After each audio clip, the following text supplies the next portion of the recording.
So এখন বাজে হচ্ছে 11টা আর আমরা এখন এসেছি হচ্ছে রয়্যাল এনফিল্ড সার্ভিস সেন্টার, যেটা চায়না টাউন। এই যে তো আজকে আবার রয়্যাল এনফিল্ড বাইকের ফিফথ সার্ভিসিং, পেড সার্ভিসিং। তো অলরেডি গাড়ি দিয়ে দিয়েছি আর 1 ঘন্টার মধ্যে হয়ে যাবে। তো এখন আপাতত গাড়িতে কাজ হচ্ছে। এখন আমরা যাচ্ছি কিছু খেতে, কারণ চায়না টাউন আসবো আর নুডলস খাবো না, এটা হতে পারে না। তো সামনেই আছে, একটু হেঁটে যেতে হবে যেখান থেকে কলকাতার বেস্ট চাইনিজ পাওয়া যায়। হ্যাঁ, চলে এসেছি যেখানে আমরা সব সময় আসি, কিমপো রেস্টুরেন্ট। চলো চলো চলো চলো।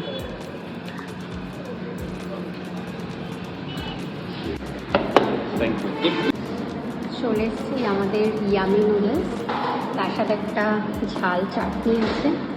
ঝাল চাটনিটা আমরা খাবো না, আর একটা স্প্রাইট আছে। চলো খাওয়া যাক।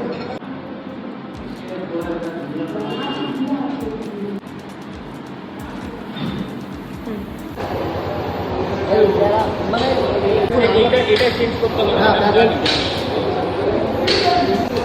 এই তিনটে করে দাও।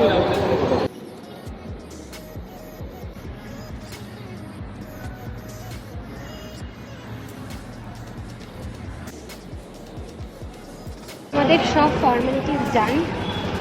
তো এখন গাড়িটা রেডি হয়ে গেছে,